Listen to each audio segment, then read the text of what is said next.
तो hello everyone, आज हम स्टार्ट करने वाले हैं बीए फोर सेम का इंग्लिश का चैप्टर 2 यानी कि लेसन 2 द स्वैंग सॉन्ग। इसके जो लेखक है वो एंटो चेकोव हैं।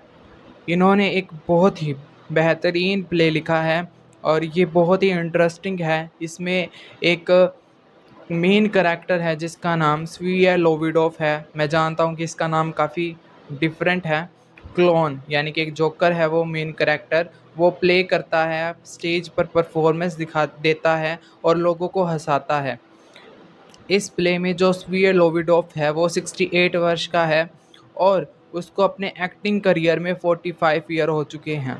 इस प्ले का जो ये टाइटल है द स्वैंग सॉन्ग, ये एक एशियंट माइथोलॉजी पर डिपेंड करता है, यानी कि एशियंट बिलीफ है एक।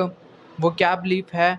It was a belief that the swing sings a beautiful song just before it that. जो स्वैंग सॉन्ग है मरने से पहले एक मधुर संगीत गाती है, वही हमारा जो मेन करेक्टर है स्वीय लोविडोफ उस पर निर्भर है, यानी कि सिमिलर हैं। उस वो भी है, उसकी अपनी उम्र हो चुकी है। स्वीय लोविडोफ अब काफ़ी बूढ़ा हो चुका है और वो अपनी अंतिम प्रस्तुति देता है वो स्टेज में। जब नाटक आरंभ होता है तो हम उसे नशे की हालत में अकेला पाते हैं। आज उसने अपने जीवन की अंतिम प्रस्तुति दी थी। यह बहुत महान प्रस्तुति थी और दर्शकों ने उसे बहुत सराहा। लेकिन अब दर्शक और अन्य कलाकार थिएटर से जा चुके हैं। वह वह ड्रेसिंग रूम में गया और वहाँ शराब के प्रभाव से, यानी कि शराब पी ली थी और वहाँ पर वो जाकर सो गया डाइनिंग रूम में।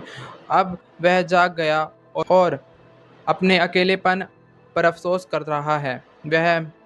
वह बेघर और अकेला है, यानी कि उसकी शादी नहीं हुई अभी तक। वह उदासी से अपनी पुरानी शान को याद कर रहा है कि उसके जो एक्टिंग करियर में उसने कितनी सक्सेस हासिल करी थी, अब वो उसे बैठकर याद कर रहा है और अपनी वर्तमान अवस्था पर दुख व्यक्त कर रहा है।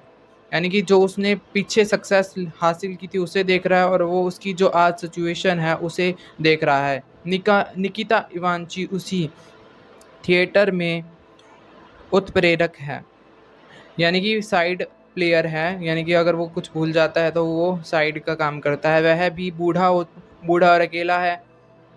वह उसे सांत्वना देता है। वह स्वीय लोविडोफ्ट के प्रति गहरी सहानुभूति दर्शाता है। स्वीय लोविडोफ्ट ने बहुत पहले सभ्य को जनता के मनोरंजन के प्रति समर्पित कर दिया था, लेकिन अब उसके जीवन में केवल खालीपन और उदासी है।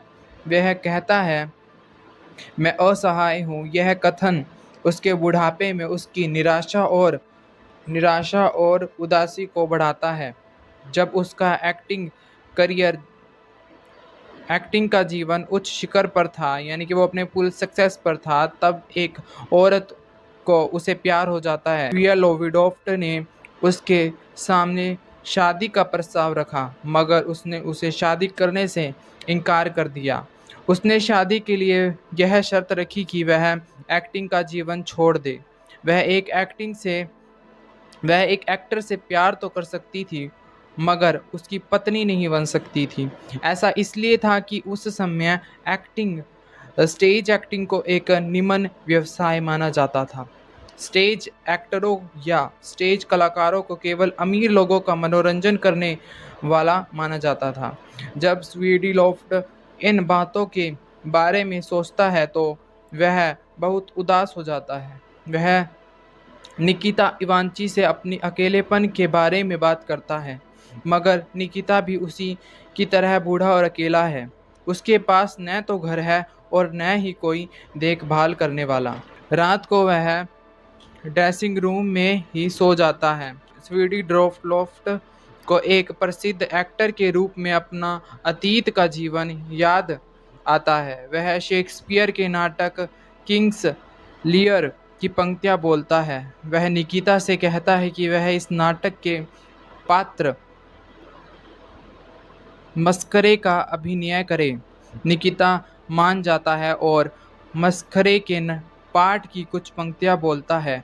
शेक्सपियर के इस नाटक में राजा लियर भी बूढ़ा और अकेला हो गया है, क्योंकि उसकी अपनी बेटी उसे उसके महल से निकाल देती है।